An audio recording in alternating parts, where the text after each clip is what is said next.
Olá pessoal, sejam bem-vindos ao nosso segundo vídeo preparatório para a certificação AZ900. Pega aquele café, puxa a cadeira, que hoje nós vamos falar sobre nuvem pública, privada e híbrida.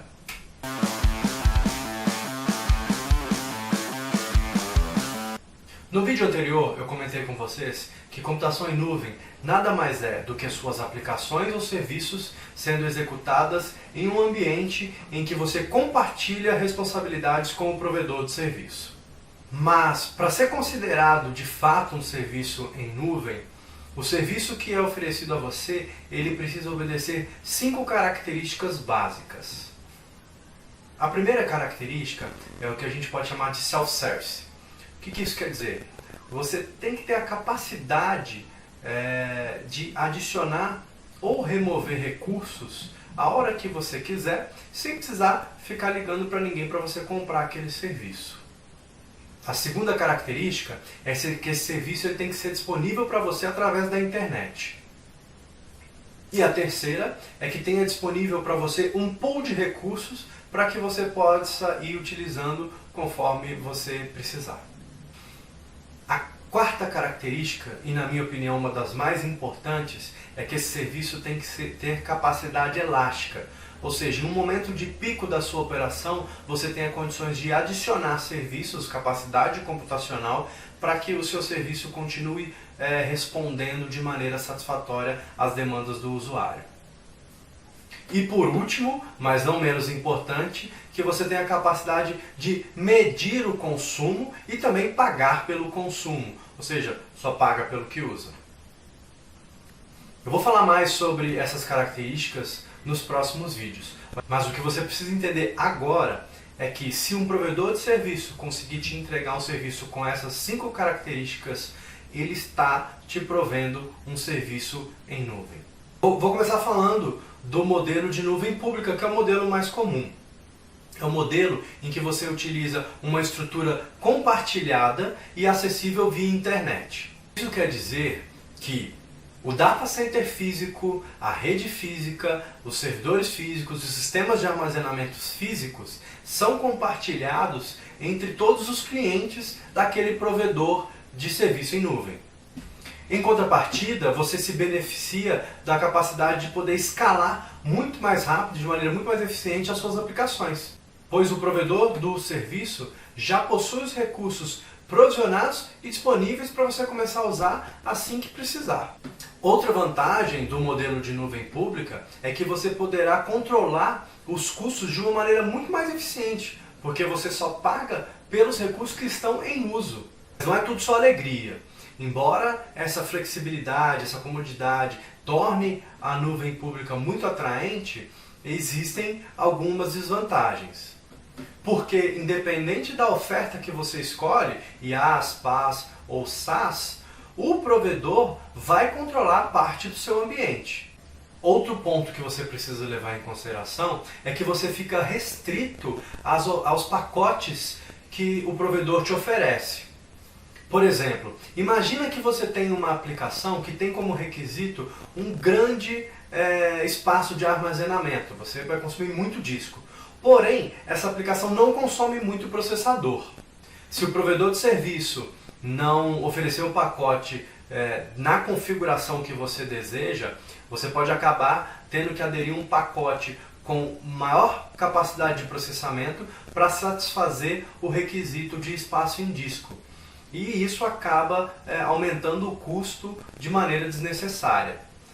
Mas para resumir vantagens e desvantagens da nuvem pública, você não precisa comprar um hardware novo toda vez que precisar escalar a sua operação. Os seus servidores eles podem ser provisionados e desprovisionados de maneira muito rápida. E a responsabilidade pela manutenção e atualização do hardware é toda do provedor da nuvem. Algumas empresas podem ser obrigadas a seguir alguma política governamental, padrão do setor, requisitos legais ou simplesmente algum requisito específico de segurança do negócio em que a nuvem pública não pode atender. Outro ponto é que a empresa não é proprietária do hardware. E isso, em alguns cenários, pode ser um problema para a instituição. Legal, né? Mas por que existem empresas então que optam pela nuvem privada? Duas das principais razões são preocupações regulatórias e privacidade. Diferente da nuvem pública, na nuvem privada, os recursos eles são acessíveis apenas por uma empresa e os recursos de hardware eles não são compartilhados.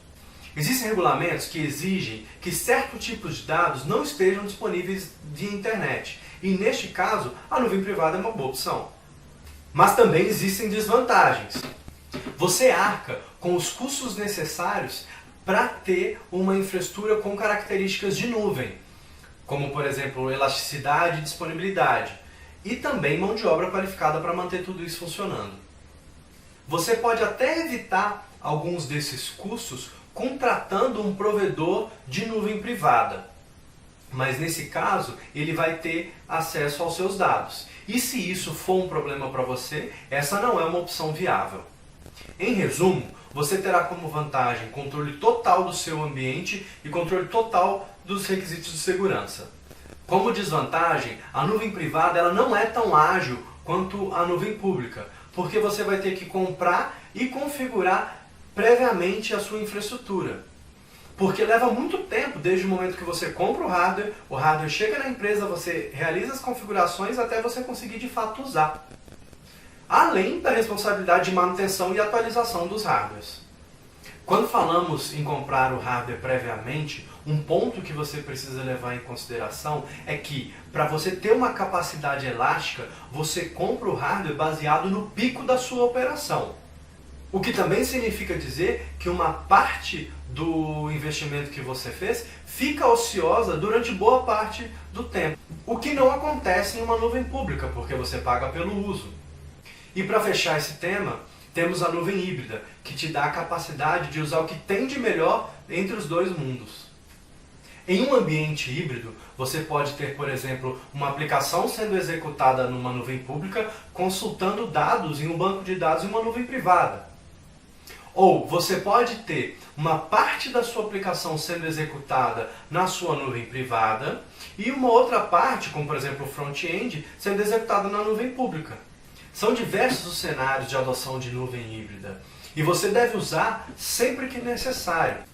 Até porque o modelo híbrido é o início da jornada de muitas empresas dentro do mundo de nuvem. Isso por conta de sistemas legados que são caros de se migrar.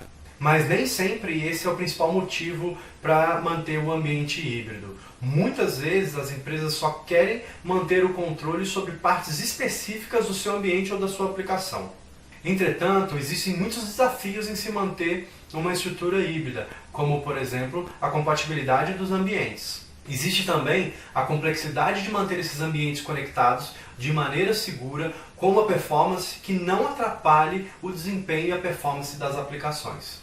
E nesse sentido, o grande vilão é a latência entre os dois ambientes que estão geograficamente dispersos. Para a prova, você poderá ser questionado sobre as características de cada modelo de nuvem. Por exemplo, hardware dedicado é uma característica de qual modelo de nuvem? Ou um cenário com uma regra de negócio, ou uma regra de segurança, ou uma regra até governamental, em que você deverá escolher o modelo mais adequado. Agora você já conhece o modelo de nuvem e como diferenciá-los. O próximo vídeo é sobre quais são os benefícios em se adotar computação em nuvem. E por enquanto é isso. Bom, assistam os vídeos, se inscreva no canal para o YouTube te avisar quando eu postar os vídeos dos próximos módulos. Curta, compartilhe e dê o seu feedback, que é muito importante. Bons estudos!